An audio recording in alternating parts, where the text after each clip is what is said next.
Welcome to the Autism Handbook. I'm your host, Dr. Selena Justice. I'm a licensed psychologist who specializes in diagnosing and treating high-masking autistic adults, which is a fancy way of saying I work with people who are really good at seeming like they're fine until they're not. This is the handbook you never got, whether you were diagnosed last week, decades ago, or you're still in the process of figuring it out. If you've ever felt like everyone else got instructions to life and you didn't, you're in the right place. Before we get started, what I share on this podcast is meant to be informational and educational, but not clinical advice. It's always a good idea to work with your own team of providers for anything specific to you. Nothing here replaces working with a professional who actually knows you and your history. Let's get into it. Today, I want to walk you through what it's actually like to go through an autism assessment, at least in my practice, step by step, start to finish. I get asked about this a lot, and I think there's a lot of fear around getting assessed, which comes from just not knowing what's going to happen. It's a lot of unknowns. So I want to kind of pull back the curtain on that. One thing I do want to say up front, though, is this is what an assessment looks like with me in my practice specifically. Every provider does this a little differently, and there's no universal process across the field. So think of this as one window into it, not what everybody's doing. So when it comes to autism assessments, the tool you'll probably hear about the most, if you've researched this at all, is called the ADOS. It stands for the Autism Diagnostic Observation Schedule. And it's probably the most commonly used tool out there for diagnosing autism. It's observational. The provider sets up different activities and interactions during the appointment, things like structured conversation tasks, or sets up prompts designed to pull certain behaviors. And they watch how you respond, how you communicate, how you problem solve in the moment. And for a lot of people, that works fine. I want to be clear that this isn't a knock on the tool or on the providers who use it.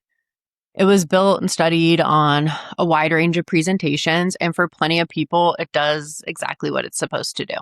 But personally, I don't love using it as the main tool for people who are high masking or who tend to hide a lot of their autistic traits. Here's my problem with it. Picture someone who has spent their entire life reading a room, adjusting themselves to fit in. Put that same person in a 1 hour long appointment with a provider watching how they interact, and they're going to do the thing they've done their whole life. They're going to perform normal, right? In quotations. Hold eye contact because they know they're supposed to. Maybe they'll give the socially expected response instead of how they're honestly feeling. Not because they're trying to hide anything on purpose, but because masking is often so automatic at this point, it doesn't even feel like an actual decision, right? It's just happening automatically. So 1 hour of watching how someone behaves in the room doesn't really pick up on what's actually going on underneath. The masking is the thing that gets in the way. You'd essentially be measuring how good someone is at masking, not whether they're autistic. So instead of using this, I use what they call a semi-structured interview-based approach. It's less about watching what you do in front of me and more about asking a lot of questions about your internal experiences. What's actually happening for you, even if it's not visible from the outside? What it feels like in your body when a plan changes last minute? What's going on in your head during small talk, even if your face looks relaxed and you look engaged? That internal piece is where I find a lot of the information actually is, specifically for this population.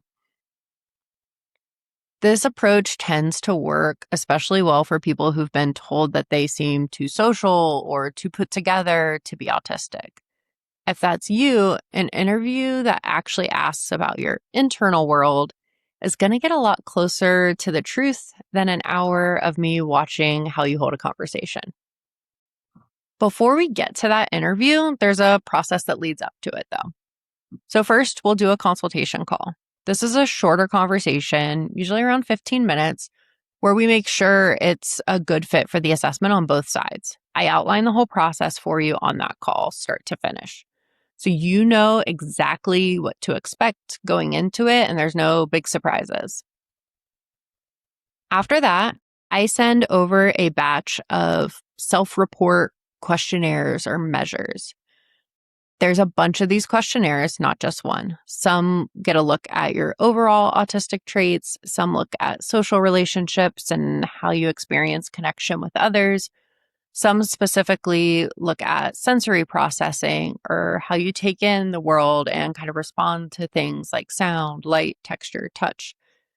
And then there's one that specifically looks at masking and camouflaging behaviors, which is a piece that a lot of other assessors skip entirely.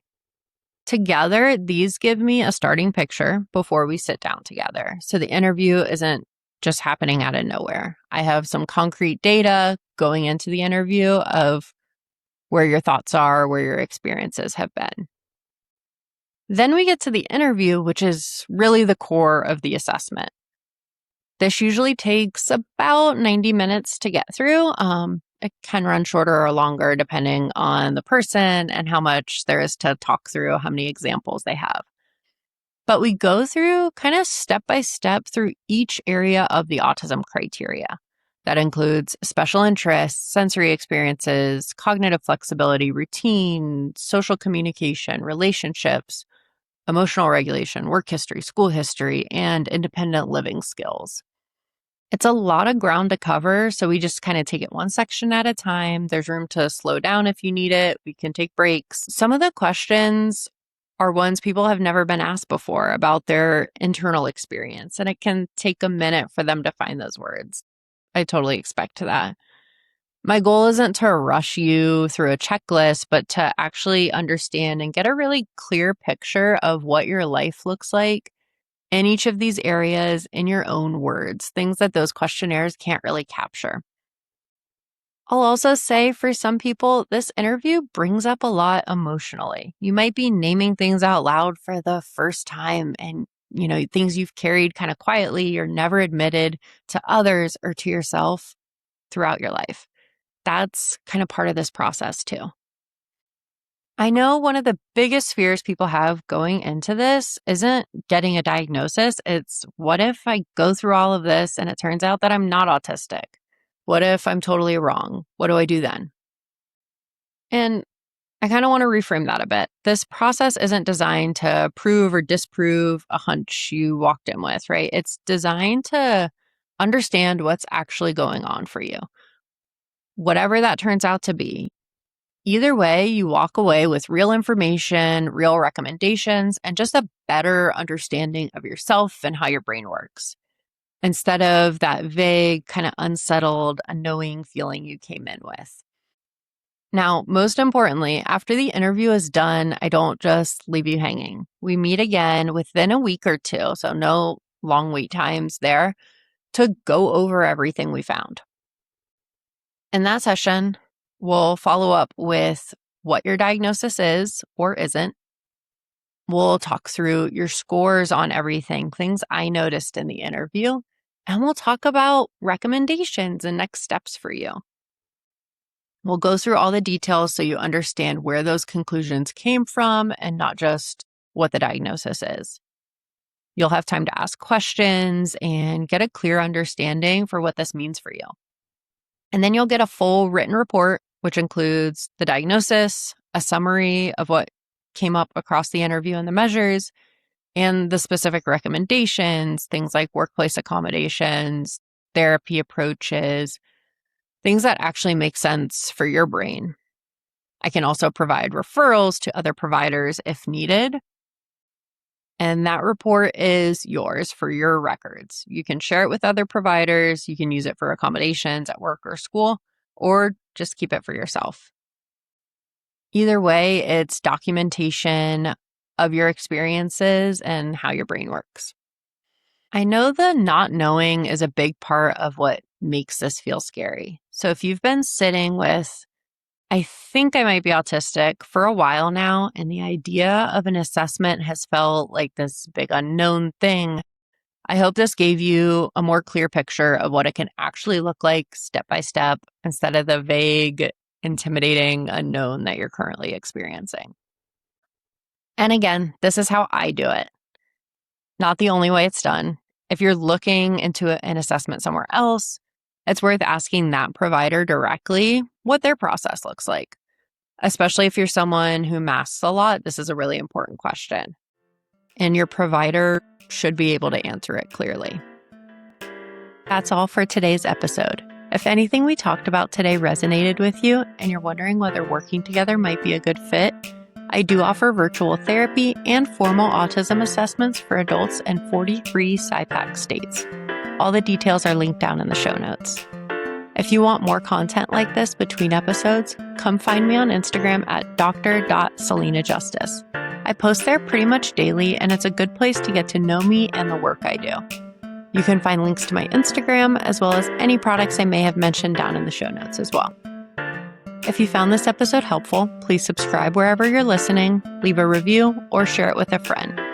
That way we can help more people find the show. Until next time.